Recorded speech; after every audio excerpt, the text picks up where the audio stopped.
रही है।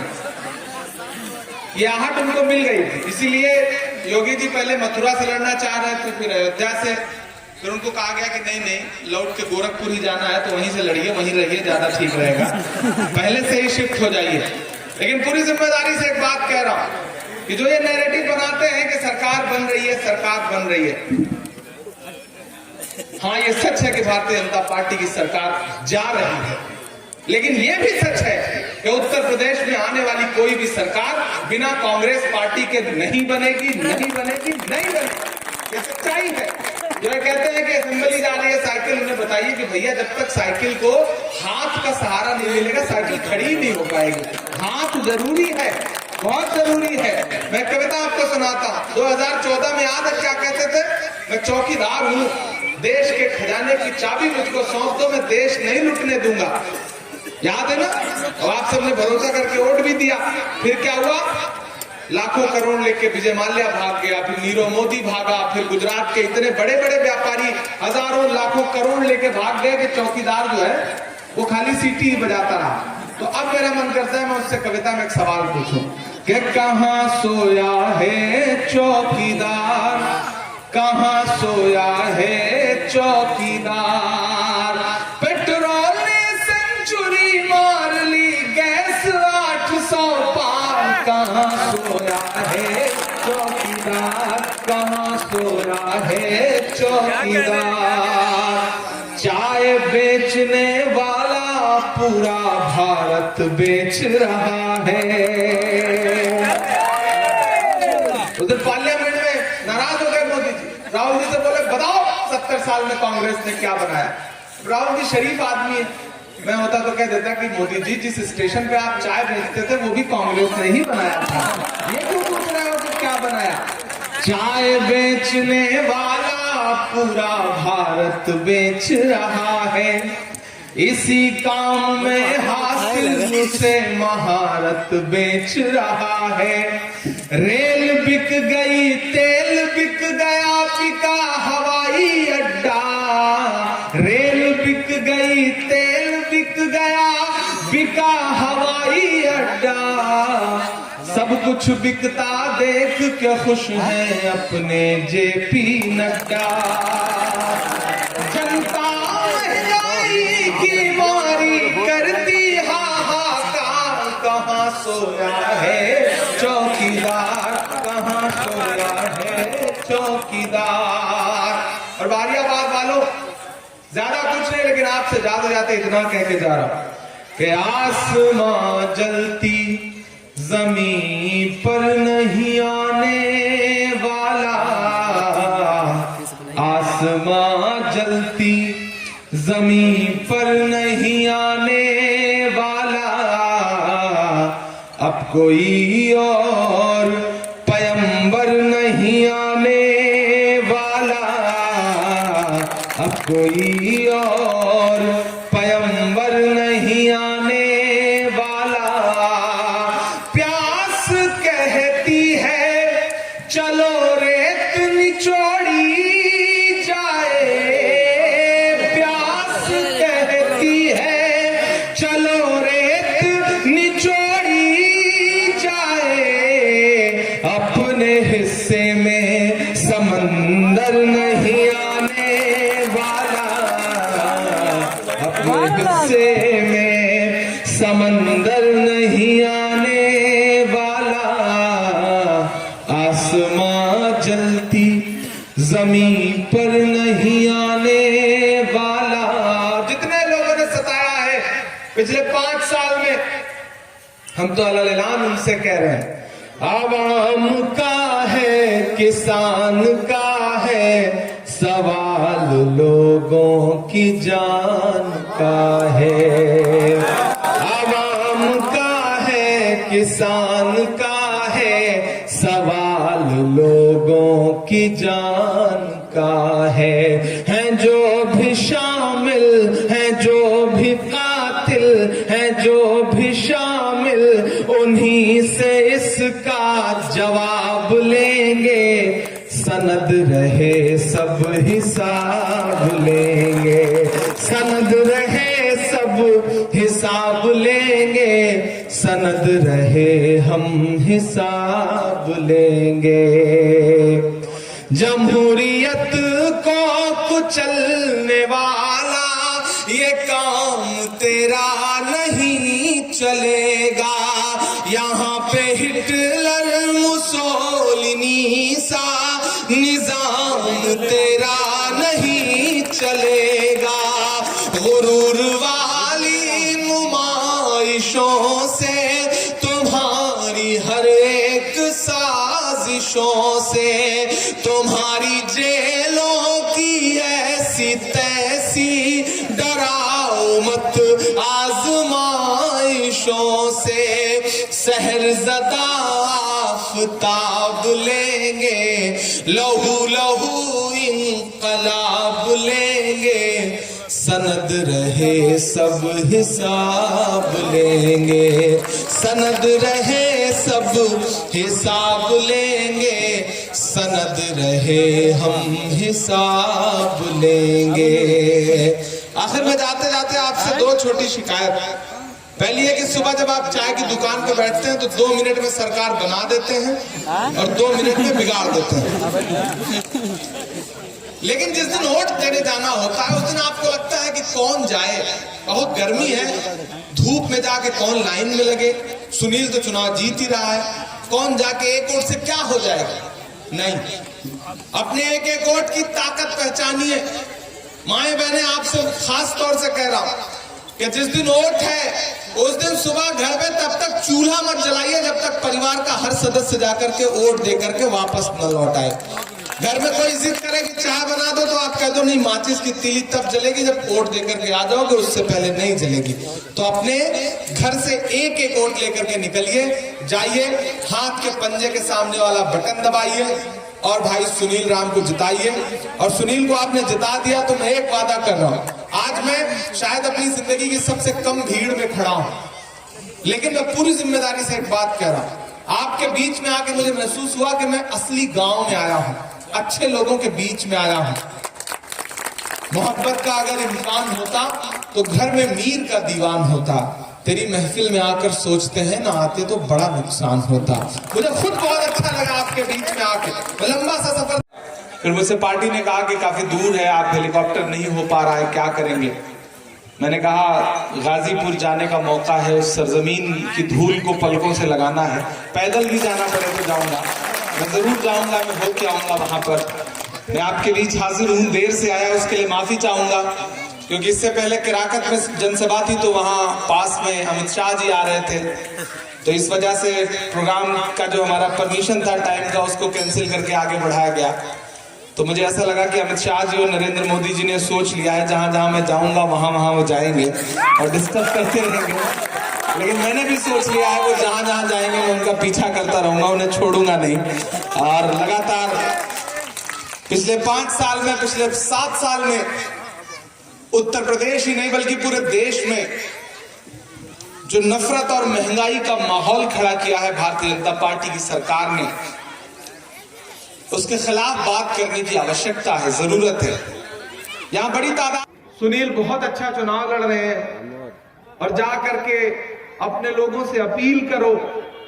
अगर जखनिया में लोगों ने एकजुट होकर के ये मन बना लिया कि सुनील को जिताना है, नया पाने की चाहत में पुराना छूट जाता है, तुझे अपनाऊं तो मुझसे जमाना रूठ जाता है। मोहब्बत पढ़ने लिखने में बहुत आसान है लेकिन मोहब्बत को निभाने में पसीना छूट जाता है। आप धूप में बैठे हैं, मैं आपकी इस मौजूदगी को सलाम कर रहा हूं। धीरे धीरे साया आता जा रहा है, इसी तरह से धीरे धीरे उत्तर प्रदेश से जुल्म सितम मिटने वाला है और मोहब्बत और एकजुटता का साया आने जा रहा है। उत्तर प्रदेश के चुनाव में एक नैरेटिव बनाया गया है कि चुनाव भाजपा वर्सेस समाजवादी है, लेकिन मैं जखनिया की सरजमीन पर खड़ा होकर के पूरी जिम्मेदारी से कह रहा हूं कि इस विधानसभा में सीधे लड़ाई Bharatiya Janata party versus Congress party है।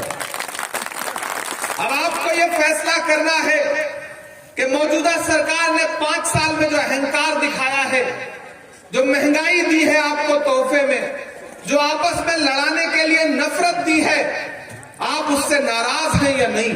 आप उसके खिलाफ वोट करने जा रहे हैं या नहीं।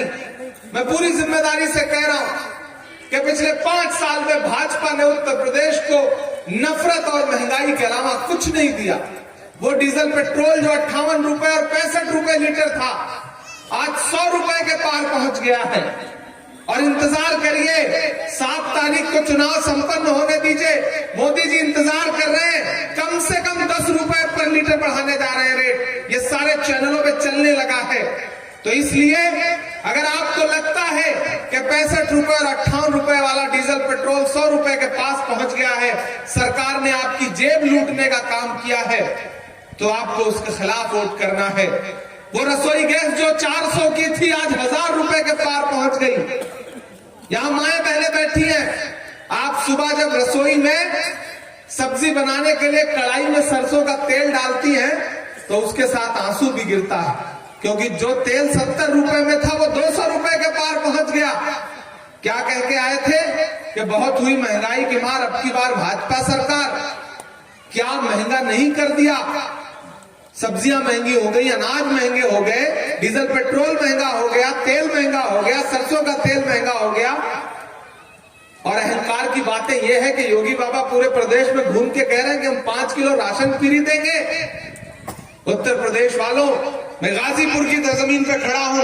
ये धरती वीरों की धरती है, अब्दुल हमीद की धरती है। मैं तो योगी जी से कहना चाहता हूं कि आप 5 किलो राशन की भीख मत दीजिए। आप बस ये बताइए कि आपके छोड़े गए आवारा पशुओं ने जो हजारों बीघा फसलें चर ली हैं, उसका मुआवजा कौन देगा, ये बताइए। लोग रात में घरों में कम सो रहे हैं, खेतों की रखवाली में ज्यादा सोना पड़ रहा है कि नहीं पड़ रहा है? क्योंकि योगी बाबा के छोड़े गए आवारा पशु पूरे उत्तर प्रदेश को चारागाह समझ के चल रहे हैं। सिर्फ खेत ही नहीं चल रहे हैं, शहरों में भी सड़कों पर, हाईवे पर आवारा जानवर घूम रहे हैं, एक्सीडेंट हो रहे हैं, लोग मारे जा रहे हैं। लेकिन सरकार पूरे अहंकार में है। उसको लगता है कि उसके अहंकार और धर्म और जाति और मजहब के नाम पे बोया गया बीज, आप उसी के जाल में फंसे रहेंगे। लेकिन इस सुरक्षित विधानसभा में इस समीकरण ऐसा है सीट का कि सुनील का समाज सुनील के साथ है। और मुझे खुशी हो रही है कि यहां सारे समाज के लोग बैठे हैं, सर्व समाज के लोग इस भीड़ में दिखाई पड़ रहे हैं। सुनील, ये आपकी सबसे बड़ी कामयाबी है कि आपको किसी एक धर्म, एक जाति का वोट नहीं, बल्कि सारे समाज के लोगों का वोट मिल रहा है। सारे समाज के लोग यहां बैठे हैं। तो मैं आपसे अपील करने आया हूं कि चूंकि प्रियंका जी ने आपके लिए लड़ाई लड़ी है, कांग्रेस ने पिछले 5 साल में आपके लिए लड़ाई लड़ी है। मैं बहरियाबाद में खड़ा हूं, आपने थोक के भाव पिछले 25 साल से समाजवादी को वोट दिया है, बसपा को वोट दिया है। लेकिन अगर मैं ये पूछूं कि पिछले 5 साल में जब सबसे ज्यादा जुल्म और सितम आप पर किए जा रहे थे, आपकी नस्लों पर किए जा रहे थे, तो अखिलेश जी कहां थे, बहन जी कहां थी? अगर मैं सवाल पूछूं कि जब जामिया में निहत्थी बच्चियों पर लाठी बरसाई जा रही थी, जब जामिया की लाइब्रेरी को आंसू गैस के गोलों से भर दिया गया था, तो मैं इंतजार कर रहा था कि अखिलेश जी आएंगे, बहन जी आएंगी, लेकिन अफसोस दोनों नहीं आए। कौन खड़ा हुआ? राहुल गांधी खड़े हुए, प्रियंका गांधी खड़ी हुई। हाथरस में जब दलित बिटिया के साथ बलात्कार किया सामंतवादियों ने, और बलात्कार के बाद अस्पताल में उसने दम तोड़ दिया, तो योगी सरकार के इशारे पर पुलिस ने रात के 2 बजे जबरन उसकी लाश जला दी, परिवार की मर्जी के बगैर। मैं इंतजार कर रहा था कि बहन जी आएंगी, अखिलेश जी आएंगे, लेकिन अफसोस दोनों लोग नहीं आए। था, मैं साथ में था। राहुल जी ने गाड़ियां छोड़ी और अपने तमाम साथियों से कहा कि चलो हाथरस पैदल चलेंगे। यमुना एक्सप्रेस वे पर 17 किलोमीटर पैदल चलते रहे राहुल गांधी जी, मैं साथ में पैदल चल रहा था। इसलिए मैं चश्मदीद गवाह था उन लम्हों का। मेरे भाई, कांग्रेस आपके मुद्दों पर लड़ती रही है। याद करिए कि जब नरेंद्र मोदी जी अपने उद्योगपति दोस्तों के लिए कृषि कानून लेकर के आए, तो पंजाब से ट्रैक्टर चला करके राहुल गांधी जी ने देश को संदेशा दिया कि ट्रैक्टरों से सिर्फ खेत नहीं जोते जाते, तानाशाही सरकारों के गुरूर भी जोते जाते हैं, अहंकार भी जोते जाते हैं। बारूद की है, इस बार तो डरना नामुमकिन, इस बार तो बात वजूद की है। आएगी तो ये नहीं कहेगी कि हम मुसलमान हैं इसलिए वोट दो, हम हिंदू हैं इसलिए वोट दो। कांग्रेस कहेगी कि हम आपको नौकरी देना चाहते हैं, हम महंगाई कम करना चाहते हैं इसलिए वोट दो हमें। हम धर्म की राजनीति और मजहब की राजनीति से ऊपर उठ करके, जात की राजनीति से ऊपर उठ करके आपके बीच में दामन फैलाने के लिए आए। यहाँ तमाम बड़े बुजुर्ग बैठे हैं, माएं बैठी हैं, काकियां बैठी हैं, चाचियां बैठी हैं।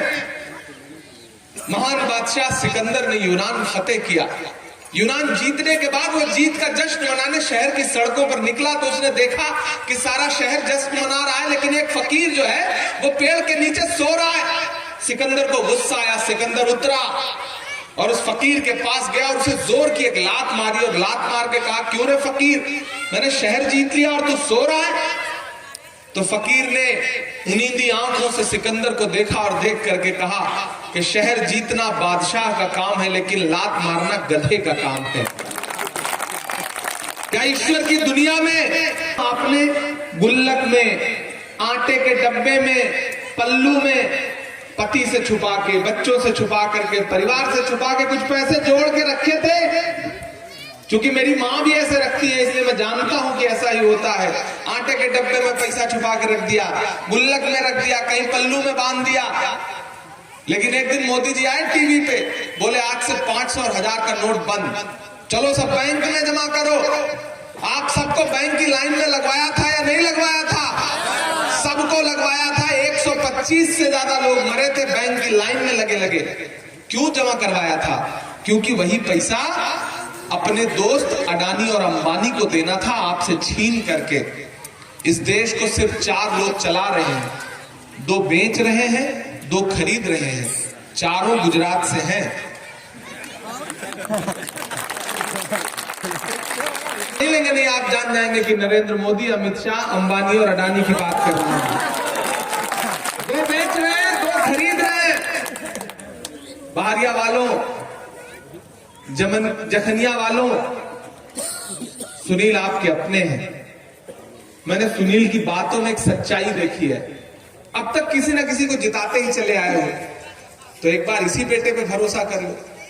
क्या पता ये आपकी उम्मीद से अच्छा निकले, आप जो सोच रहे हो उससे अच्छा निकले। बाकी जो लोग हैं उनके बारे में तो उनका इतिहास भूगोल आपको पता ही है। कोई जौनपुर से आया है, कोई कहीं से आया है, कोई कहीं से आया है। ये तो कम से कम आपके बीच में है, कम से कम पेपर तो नहीं लीक करवाएंगे ये। सच्चे आदमी हैं, अच्छे परिवार से हैं, गरीब परिवार से हैं, तो गरीबी का दर्द समझते हैं। आप किसी अमीर आदमी से, किसी बड़े राजनेता से, 10 लाख का सूट पहनने वाले से अगर ये सोचेंगे कि वो गरीब का दर्द समझेगा तो वो नहीं समझेगा। जब जो खुद दौलत के भूखे हैं, गरीबी क्या मिटाएंगे? गरीबों का लहू तो आपकी कारों का डीजल है। गरीबी मिट गई तो आप क्या रिक्शा चलाएंगे? अगर इमरान के घर में आग लगेगी, इमरान के छप्पर में आग लगेगी और पड़ोस में सुनील रहते हैं, तो बाल्टी लेकर के सबसे पहले यही दौड़ेंगे। ना तो मोदी बुझाने आएंगे, ना कोई बुखारी बुझाने आएंगे। इस चीज को दिमाग में डाल लीजिए। 40% महिलाओं को टिकट दिया है उन्होंने। अपने आप में बहुत बड़ी बात है ये। यहाँ माएं बहनें बैठी हैं इसलिए मैं विशेष तौर से बता रहा हूं कि वो महिलाओं को लेकर के इतना ज्यादा संवेदनशील है कि वो कहती है मैं पूरे समाज का खाका बदल के रख दूंगी। 40% महिलाओं को टिकट दिया। प्रियंका जी महिलाओं को आगे लाना चाहती हैं, उनके संघर्ष को सराह रही हैं, सलाम कर रही हैं। लेकिन भाजपा कैसा हिंदुस्तान बनाना चाहती है कि कर्नाटक में एक बिटिया हिजाब पहनकर कॉलेज चली गई तो सैकड़ों गुंडे घेर के नारा लगा रहे थे ताकि वो बेटी डर जाए और घर में बैठ जाए, पढ़ने ना आए। यहाँ चाचियां बैठी हैं, 50-50 साल उम्र होगी, लेकिन सर पे पल्लू रखा हुआ है, क्योंकि ये हमारे आपके परिवार के संस्कार हैं कि परिवार में अपने से बड़ा कोई दिख जाए तो 60 साल की भी काकी होंगी तो सर पे पल्लू रख लेंगी, घूंघट थोड़ा सा कर लेंगी, क्योंकि ये हमारे आपके परिवार के संस्कार हैं। तो अगर किसी ने हिजाब पहन लिया तो कौन सी गलती कर दी? लेकिन भाजपा कहती है कि नहीं, हिजाब नहीं पहनने देंगे। आज उन्हें हिजाब से तकलीफ है, कल आपसे कहेंगे कि सर पे पल्लू नहीं रखने देंगे, परसों सरदार भाइयों से कहेंगे कि पगड़ी नहीं लगाने देंगे, नर्सों ईसाई बहनों से कहेंगे कि तुम्हें हम स्कार्फ नहीं पहनने देंगे, क्योंकि उन्हें अपनी मर्जी का भारत बनाना है। वो डॉक्टर बाबा साहब भीमराव अंबेडकर के बनाए हुए संविधान से चिढ़ते हैं। इस बात को समझ लीजिए, क्योंकि ये संविधान हमको आपको ताकत देता है। ये संविधान हमको आपको बराबरी का अधिकार देता है।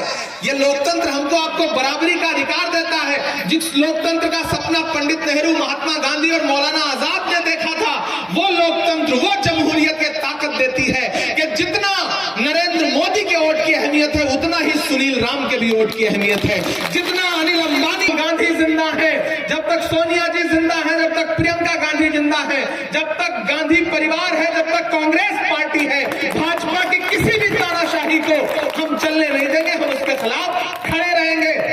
प्रियंका जी ने दलितों के लिए, मुसलमानों के लिए, पिछड़ों के लिए, अगड़ों के लिए, नौजवानों के लिए, सबके लिए आवाज उठाई है पिछले 4 साल में, 5 साल में। संगी बात हो रही थी तो उन्होंने बड़े भरोसे से कहा कि इमरान खलील चुनाव जीत रहे हैं। आप एक बार जाओ, अकलियत के लोगों से भी गुजारिश कर लो, क्योंकि वो पिछले 25 साल से एक पार्टी की ठेकेदारी में है। उनको लगता है कि बस निकाह तो समाजवादी पार्टी से ही हुआ है, इसको तोड़ नहीं सकते।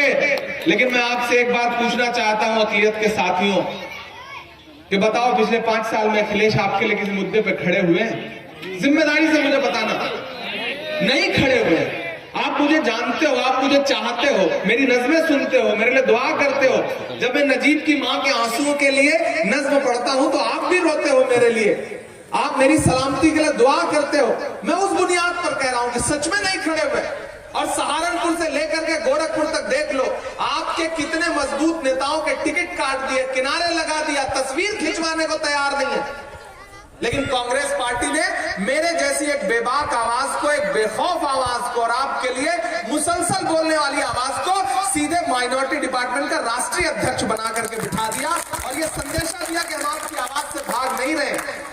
मैं आज जखनिया इसलिए भी आया कि हम हो, आप हो, सुनील हो, इमरान हो, हम सब पीड़ित लोग हैं।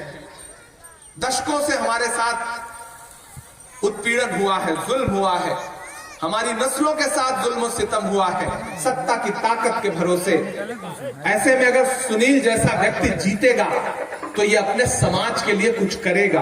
100 गूंगों को जिताने से बेहतर है बोलने वाले आदमी को जिताओ। मैं इसलिए जिंदा होकर मैं बोल रहा हूं, दुनिया किसी गूंगे की कहानी नहीं लिखती। मेरे भाई, बहुत नेता होंगे दलित समाज के।